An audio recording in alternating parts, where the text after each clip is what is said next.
بسم اللہ الرحمن الرحیم الحمد للہ رب العالمین والصلاة والسلام علی اشرف الانبیاء والمرسلین وعلی آلہ واصحابہ اجمعین اما بعد فاعوذ باللہ من الشیطان الرجیم بسم اللہ الرحمن الرحیم لقد کان لکم فی رسول اللہ اسوۃ حسنہ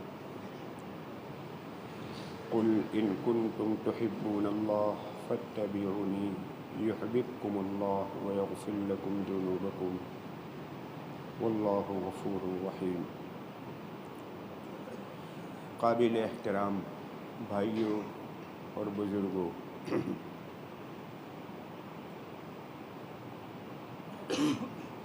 ماہ ربیع الاول سے ہم لوگ اس وقت گزر رہے ہیں۔ ربیع الاول وہ مہینہ ہے کہ جس میں اللہ پاک نے اس دنیا کا سب سے بڑا پروگرام اور سب سے بڑا پروجیکٹ،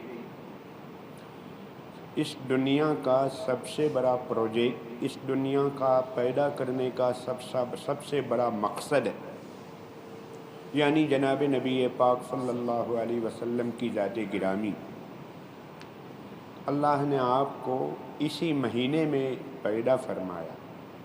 آپ کی ولادت مبارکہ، آپ کی پیدائش اسی مہینے میں ہوئی۔ گویا اس دنیا کا، کائنات کا سب سے بڑا پروجیکٹ اللہ نے اسی مہینے میں لانچ فرمایا۔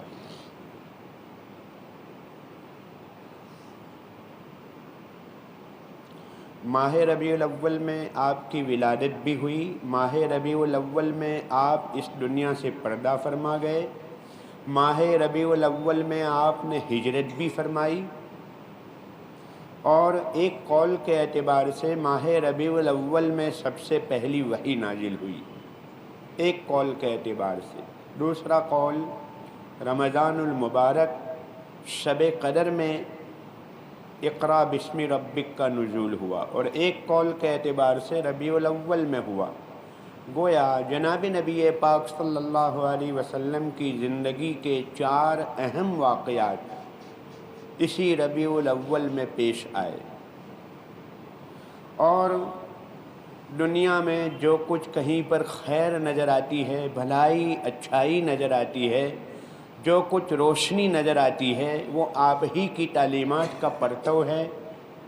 بہار اب جو دنیا میں آئی ہوئی ہے، یہ سب پود انہی کی لگائی ہوئی ہے۔ دنیا میں کسی کی زبان سے آپ کوئی خیر کی بات سنتے ہیں، چاہے وہ کوئی سادھو سنت ہو، چاہے کوئی وہ پریسٹ ہو، چاہے دنیا میں کوئی بڑے سے بڑا کاتب، مصنف، آتھر، رائٹر اور لیکھک ہو، جو کچھ اچھائیاں نظر آتی ہے وہ آپ ہی کی تعلیمات سے لی ہوئی ہے۔ ارے اس کو چھوڑیے، دنیا میں جو آئین، بندھارن اور کانسٹیٹیوشن جو بنتے ہیں، پوری دنیا کے کانسٹیٹیوشن کو جمع کرو، یونو کا جو چارٹر بنا ہے اس کو جمع کرو، اور جناب نبی پاک علیہ الصلاۃ والسلام کی تعلیمات کو دیکھو۔ آپ کو ایک ایک سینٹنس، ایک ایک جملہ آپ کو وہیں سے بالکل بیٹھا ہوا، بالکل لیا ہوا ملے گا۔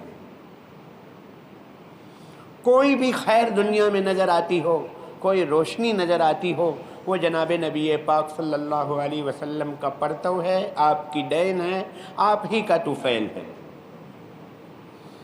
دنیا میں جتنے بھی انبیاء آئے ہیں وہ سب کے سب اپنی جگہ پر بہت جامع، کامل، مکمل، پرفیکٹ ہوا کرتے تھے، لیکن دوسرے نبیوں کی نبوت، ان کی تعلیمات ایک محدود اور لمٹ علاقے کے لیے ہوتی تھی، لمیٹیڈ ایریا، لمیٹیڈ انسانیت، لمیٹیڈ برادری اور گاؤں کے لیے ہوا کرتی تھی۔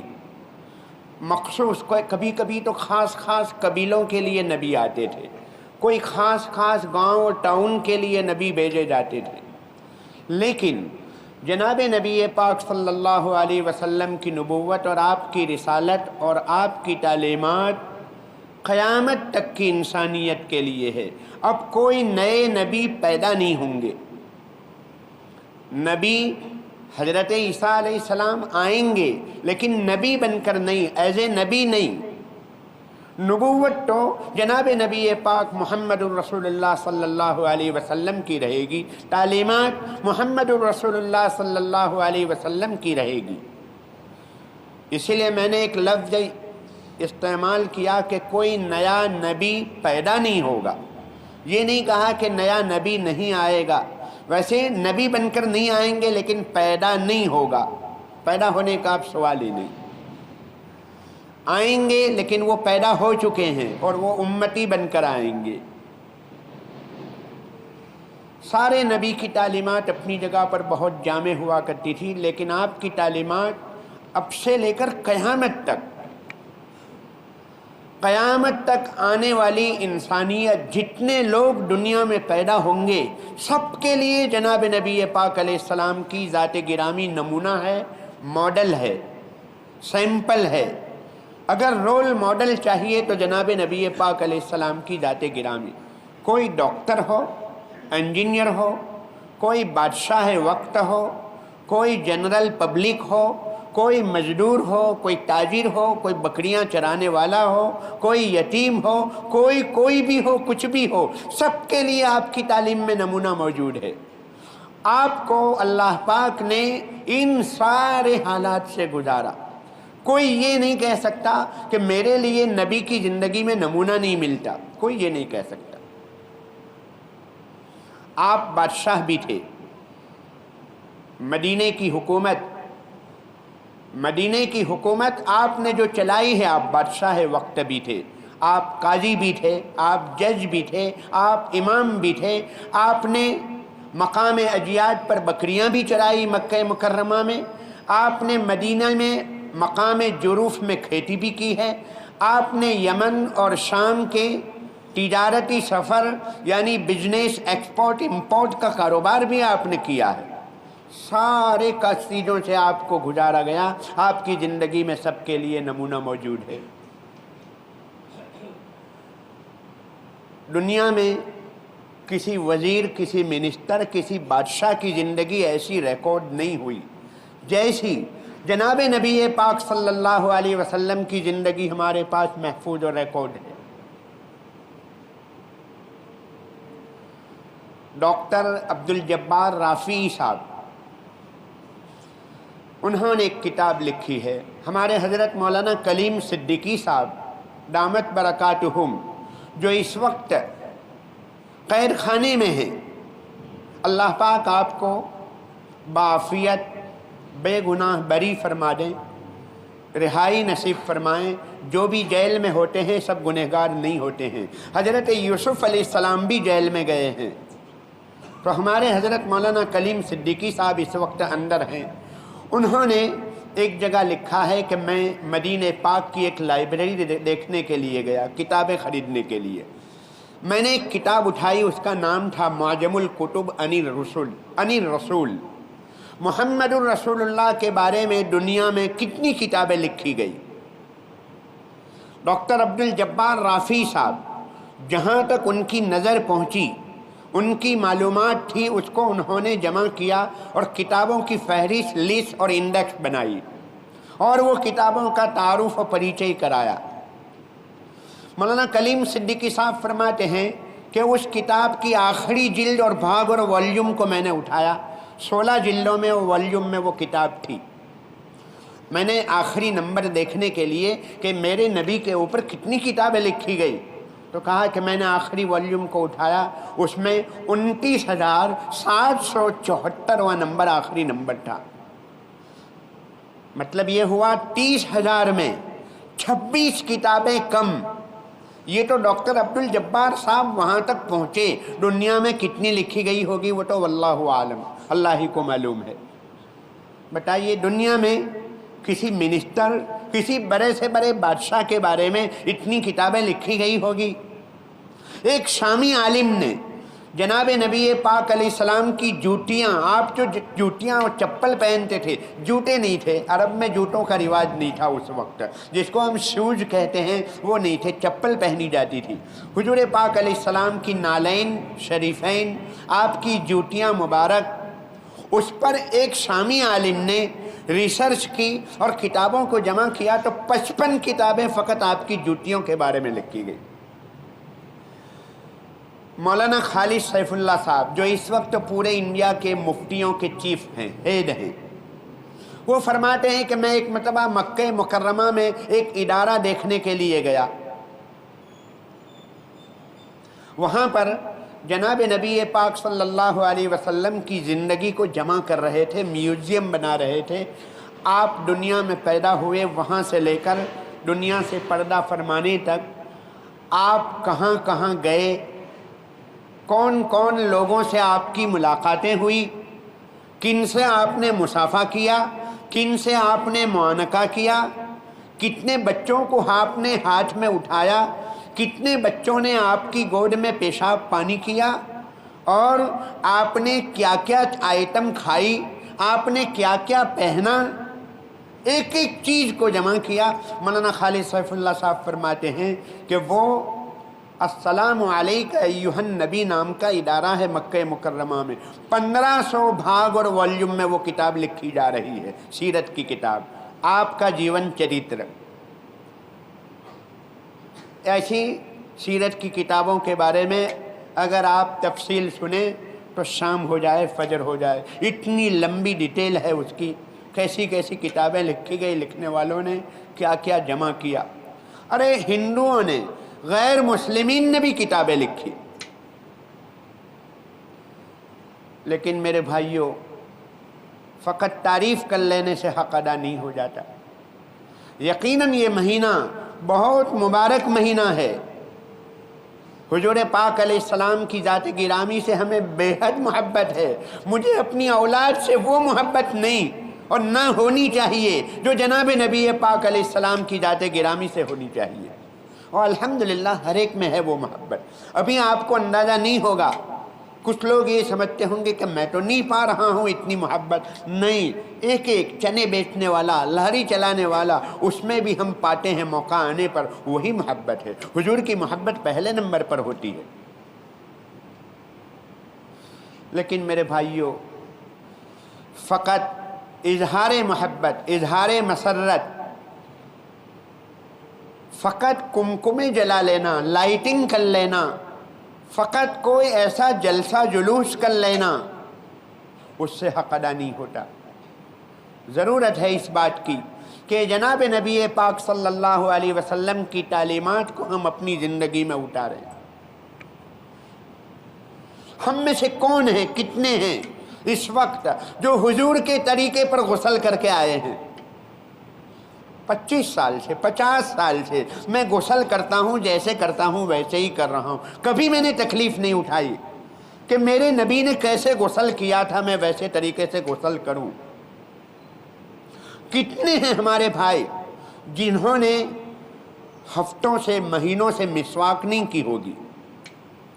ہمارے نبی کا سنت طریقہ جس کے بارے میں مسند احمد کی روایت حضرت عائشہ رضی اللہ تعالی عنہ فرماتی ہے، مسواک والی نماز بغیر مسواک کی نماز کے مقابلے میں 70 یعنی 70 گنا، 70 یعنی 70 جو گجراتی میں کہتے ہیں وہ نہیں، 17 نہیں بلکہ 70، 70 گنا زیادہ نماز کا ثواب۔ یہ حضرت عائشہ کی روایت ہے۔ ہم میں سے کتنے آدمی ہیں جنہوں نے فجر میں مسواک کی یا ابھی مسواک کی ہو؟ ہمیں تو 4 صحابی کے ناموں سے اوپر 5ویں صحابی کا نام بھی بعضوں کو یاد نہیں ہے، اور کرکٹروں کے بارے میں پوچھ لو، وہ ریکارڈ پوچھ لو، ایک میچ گھنٹوں ہم نے اپنا وقت ضائع کیا اس کے پیچھے، اللہ کے وہاں جواب دینا ہوگا۔ وہ وقت تھا درود شریف پڑھنے کا۔ اظہار محبت کا طریقہ یہ تھا کہ ہم جناب نبی پاک علیہ السلام کی سیرت، ان کتابوں کو پڑھتے۔ ہم میں سے کئی لوگ ایسے آپ کو ملیں گے جنہوں نے حضور کی زندگی کو شروع سے لے کر آخر تک پڑھا نہیں ہے۔ چند موٹے موٹے واقعات معلوم ہے کہ آپ نے ہجرت فرمائی تو یہ ہوا تھا،